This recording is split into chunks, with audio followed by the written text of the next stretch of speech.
আমি আজকে এই গরমের ভেতরে বিয়ের ইনভিটেশনে গেছিলাম। আমার বাবার ফ্রেন্ডের মেয়ের বিয়ে ছিল, সেখানেই আমাদের চাঁদপাড়াতেই একটা লজে হয়েছিল। খুবই এনজয় করেছি। আর এখানে ঢুকতেই বাবার ফ্রেন্ডের সাথে দেখা হলো। আর মণ্ডপটা খুব সুন্দরভাবে সাজিয়েছে। আর এখানে তারপরে হলো আমরা সবার সাথে দেখা করার পরে সেই মেয়েকে গিফটটা দিলাম। তারপরে এখানে খাওয়ার স্টলগুলো ছিল, স্টার্টার আইটেমে ছিল, পকোড়া ছিল, কোল্ড ড্রিঙ্কস বলতে গেলে আম পান্না ছিল। আর আমি এখানে স্টার্টার আইটেমে খাচ্ছি হলো চিকেন পকোড়া, পনির পকোড়া, আর ছিল ফিশ বল ছিল, আর ছিল আইসক্রিম ছিল, ফুচকা ছিল। আর এই পাশের রুমটাতে হলো এসি ছিল, এখানটায় খাওয়া দাওয়া করছিল।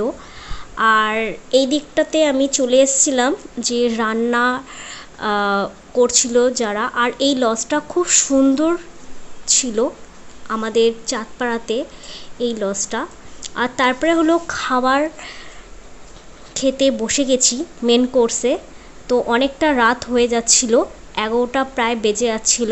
তো খেলাম হলো, প্রথমেই আসলো ফিশ কাটলেট এসছে, মানে ফিশ কাটলেট বলবো না, মানে ফিশ ফ্রাই এসলো, তার সাথে সস দিয়েছিল। তারপরে আসলো নানপুরি আর তড়কা ডাল টাইপের, ওর ভেতরে ছিল মাটন টাটন ছিল। তারপরে এসছে বিরিয়ানি, স্যালাড আর মাটন বিরিয়ানিটা এসছিল। আর এই গরমের মধ্যে খাওয়া যাচ্ছিল না একদমই। আর এসি এখানে দুটো চলছিল আর দুটো বন্ধ ছিল। তারপরে আসলো হলো চিকেন চাপ এসছে।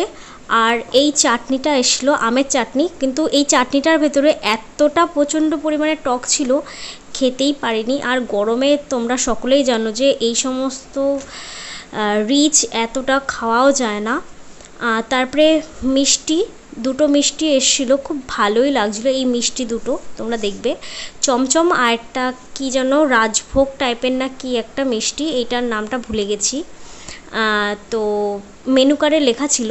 তারপরে দিয়ে দিয়েছিলো পাস। আর খাওয়া দাওয়া হয়ে গেছিলো। আর আমি খেতে বসার সময় তখন চুলটা বেঁধে নিয়ে খাচ্ছিলাম। তারপরে দেখছি যে রাত 11টার দিকে তখন বর এসছে।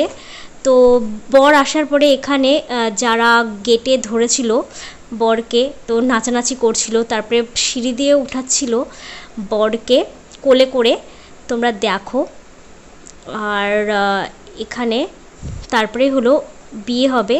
আর আমরা এই সমস্ত দেখার পরে বাড়ি চলে আসি। আর মার হাতে একটা গোলাপ ফুল ধরিয়ে দিয়েছিল। ভালো লাগলো অবশ্যই কিন্তু কমেন্টসটা করো।